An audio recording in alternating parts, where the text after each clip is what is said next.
जो अपना मंतव्य राहुल जी ने अमेरिका में दिया है, इसकी हम सब हृदय से भर्त्सना करते हैं। हमको इसकी चोट पहुंची है, इस पीड़ा को भी हम व्यक्त करते हैं और इसके विरुद्ध काम करने के लिए हम संकल्प लेते हैं। कांग्रेस ने लगातार 1947 से लेकर आज तक आरक्षण का विरोध किया। राहुल जी ने जो बयान दिया है कि आरक्षण को समाप्त करने पर कांग्रेस विचार कर रही है, इसकी हम सब हृदय से भर्त्सना करते हैं और साथ साथ हमारा संकल्प भी है, विश्वास भी है, राहुल गांधी जी के ऐसा कहने से कुछ भी नहीं होने वाला, क्योंकि भारत के सम्मानित नागरिकों की आस्था प्रधानमंत्री मोदी जी के ऊपर है, जिन्होंने साफ साफ कहा कि मेरे रहते आरक्षण को एक खरोंच भी कोई नहीं लगा सकता, तो खरोंच तक नहीं लगेगी।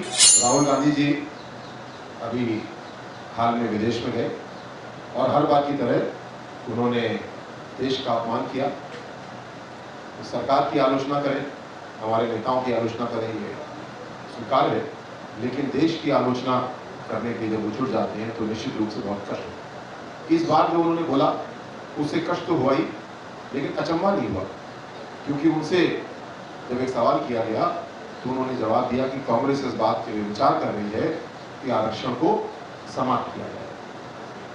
ये सोच कांग्रेस की कोई नई सोच नहीं है। इसको पीछे अगर हम देखते हैं,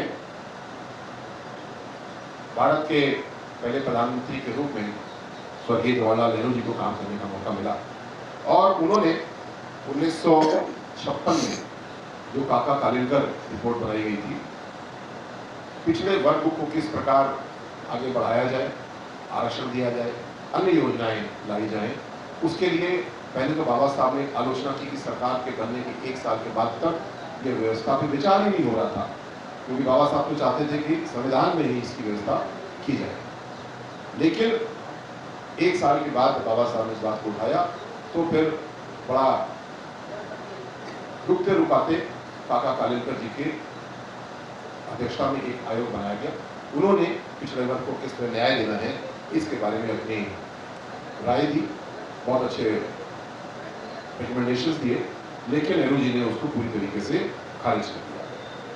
1961 में एक पत्र नेहरू जी ने सारे मुख्यमंत्रियों को लिखा, पढ़ के उसको मन में बहुत दर्द होता है।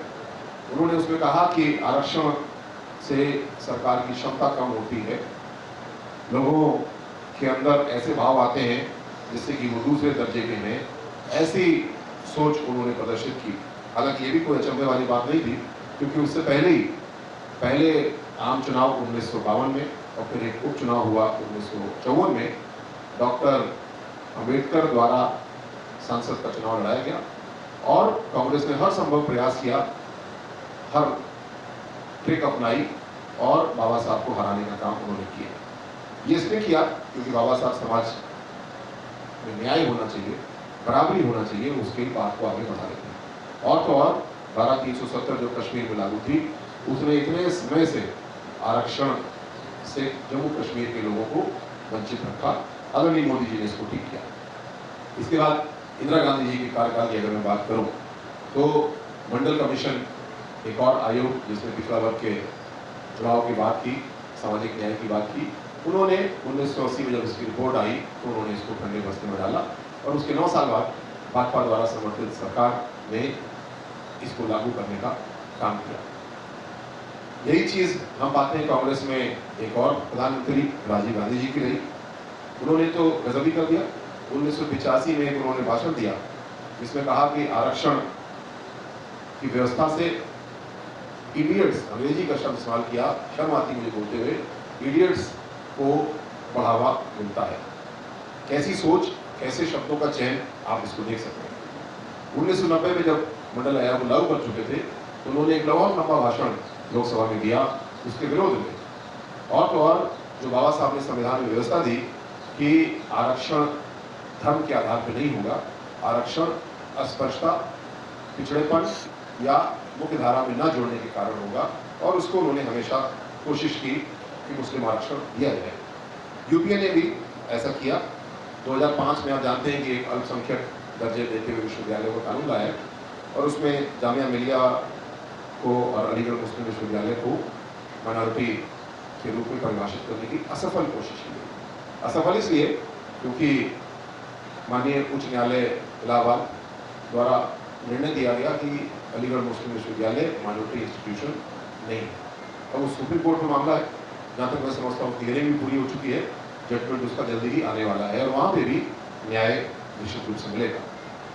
आदरणीय प्रधानमंत्री मोदी जी ने, हमारी बीजेपी की सरकार ने, एनडीए की सरकार ने हमेशा सबको जोड़ने का काम किया, आरक्षण को मजबूत करने का काम किया। सबसे पहले 2017 की बात मैं करूं तो जो national commission for backward classes है उसको संवैधानिक दर्जा देने का काम किया, उसको ताकत दी। 2019 में जो आर्थिक रूप से पिछड़ा वर्ग है, अनारक्षित वर्ग था लेकिन गरीब परिवार थे, उनको आरक्षण देने का बहुत बड़ा काम किया, यानी मूल सिद्धांत को और बढ़ाने का काम किया। 2019 में ही SC/ST आरक्षण के 10 वर्ष पूरे हो रहे थे, उन्होंने 10 वर्ष में इसको और आगे बढ़ाने का काम किया। और सबसे बड़ी बात, आरक्षण सामाजिक न्याय के लिए एक बहुत महत्वपूर्ण औजार है, टूल है।